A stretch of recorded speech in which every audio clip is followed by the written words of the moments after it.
ओम साईनाथाय नमः। आशा करती हूँ कि आप सब ठीक हैं और अपना ख्याल रख रहे हैं।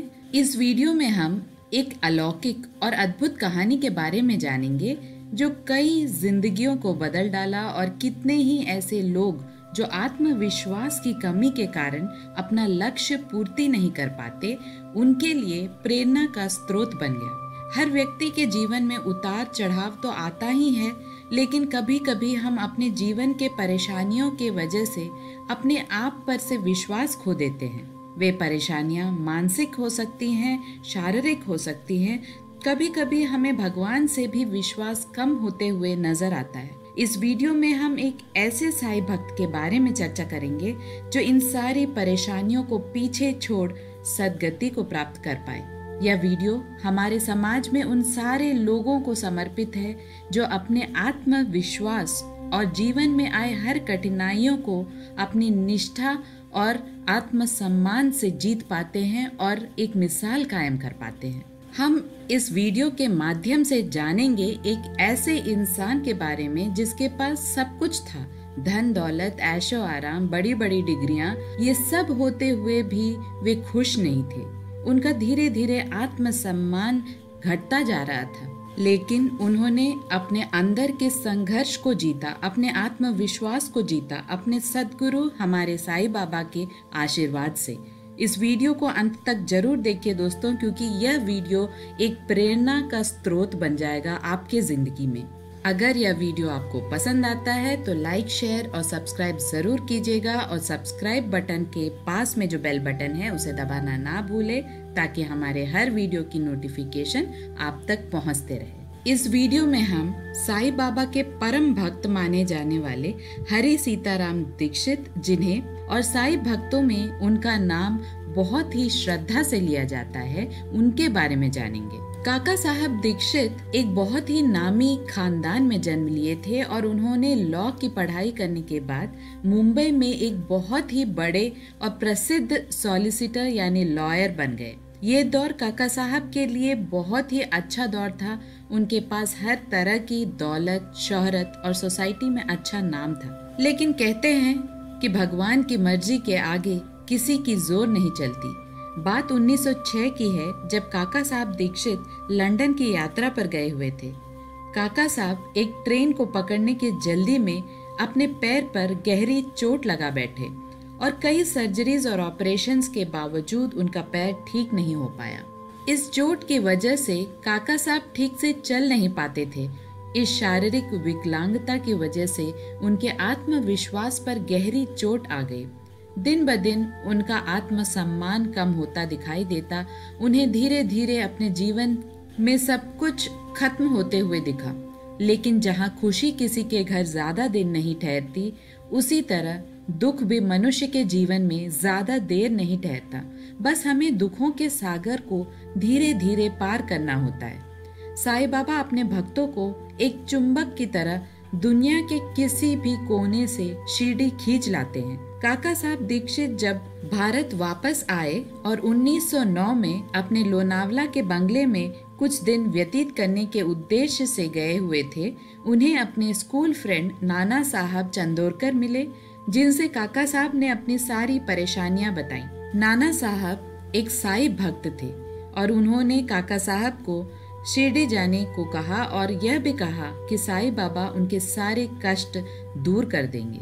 उन्होंने ये भी कहा कि तुम्हारे सारे प्रश्नों का जवाब तुमको साईं बाबा ही दे पाएंगे। सन 1910 में जब काका साहब अहमदनगर किसी काम के सिलसिले से गए थे, उन्होंने वहां माधवराव देशपांडे से मुलाकात की, जो बाबा के परम भक्तों में से हैं। माधवराव, काका साहब दीक्षित और नाना साहब चंदोरकर एक साथ शिरडी के लिए प्रस्थान कर गए। जब काका साहब ने द्वारका माई में अपने कदम रखे, साईं बाबा ने बहुत ही प्यार से उन्हें कहा, स्वागत है तुम्हारा लंगड़ा काका। बाबा काका को प्यार से लंगड़ा काका कहते थे। काका साहब का तो मानो जन्म धन्य हो गया। वे बाबा को बहुत देर निहारते रहे। बस उन्होंने बाबा से कहा कि बाबा, मेरे लिए शारीरिक विकलांगता से ज़्यादा आत्मविश्वास और आत्मसम्मान की कमी बहुत ही ज़्यादा खलती है। काका साहब बाबा से कहते कि भगवान का दिया सब कुछ है मेरे पास, लेकिन आत्मविश्वास जो इंसान के लिए सबसे ज़्यादा जरूरी है, उसकी कमी हमेशा मुझे अशांत कर देती है। काका साहब की परेशानी सुन बाबा ने कहा कि क्यों तुम इतने परेशान हो, तुम्हारी हर परेशानी मेरी परेशानी है। बस इन शब्दों को सुनकर काका साहब को विश्वास हो गया कि अब उन्हें किसी बात की चिंता करने की जरूरत ही नहीं है। काका साहब ने 1910 में साईं बाबा की आज्ञा से साथेवाड़ा के सामने एक वाड़ा खरीद लिया और इस वाड़े का इस्तेमाल 1911 से ही शुरू हो गया। काका साहब के इस वाड़े को दीक्षित वाड़ा के नाम से भी जाना जाता है। ऊपर के हिस्से में काका साहब और नीचे के हिस्से में साईं बाबा के भक्त जो दूर दूर से उनके दर्शन करने आते थे, उन्हें रहने के और खाने पीने की व्यवस्था की जाती थी। आप सुनकर दंग रह जाएंगे। एक बार काका साहब अपने कमाई हुई रकम को, जो काफी ज्यादा थी, बाबा को अर्पित कर दी और बाबा ने उसी समय जो भी जरूरतमंद व्यक्ति थे, उन्हें वे सारी रकम बांट दी। काका साहब वही खड़े थे, लेकिन एक बार भी उनके चेहरे में शिकन या चिंता की लकीर नहीं दिखी। उनके लिए तो साईं बाबा का आशीर्वाद ही सबसे बड़ा धन था। ऐसे परम भक्त थे काका साहेब दीक्षित। धीरे धीरे काका साहेब अपनी सारी धन दौलत छोड़ बाबा की शरण में आ गए। उन्हें शिरडी में रहना बहुत ही खुशनसीबी की बात लगती थी और सारी धन दौलत और ऐशो आराम को छोड़ वे सिर्फ बाबा के वचनों का पालन करते थे और उनके दिए हुए निर्देशों को आंख मूंद करके मानते थे।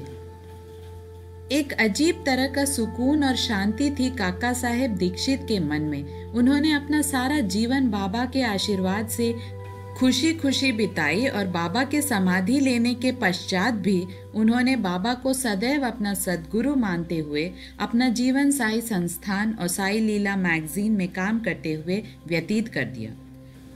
काका साहेब एक मिसाल हैं जो अपने सद्गुरु की आज्ञा को सबसे ज्यादा महत्व देते थे और अपने जीवन की सारी मोह माया के बंधनों से ऊपर अपनी एक पहचान बना पाए। काका साहेब अपने शारीरिक विकलांगता से बहुत ऊपर अपनी मानसिक शक्तियों को पहचाना और हर इंसान को यह सीख दी कि पैसा और शोहरत ही सबसे बड़ी चीज नहीं होती। अपने आप पर हमेशा विश्वास रखना जरूरी होता है और कर्म करते रहना चाहिए। धन्य है वो लोग जिन्हें बाबा का साक्षात दर्शन हुआ और उनके छत्र छाया में अपना जीवन व्यतीत कर पाए। काका साहेब को 1926 में ट्रेन में सदगति प्राप्त हो गई। उस समय भी काका साहेब साईं बाबा की प्रशंसा ही कर रहे थे। बहुत कम ही ऐसे लोग होते हैं जिन्हें आखिरी समय पर भी अपने सद्गुरु का नाम याद रहे। यहाँ हमें साईं बाबा की उस बात पर गौर करना चाहिए जब बाबा ने काका साहब को कहा था कि मैं तुम्हें विमान में लेकर जाऊंगा।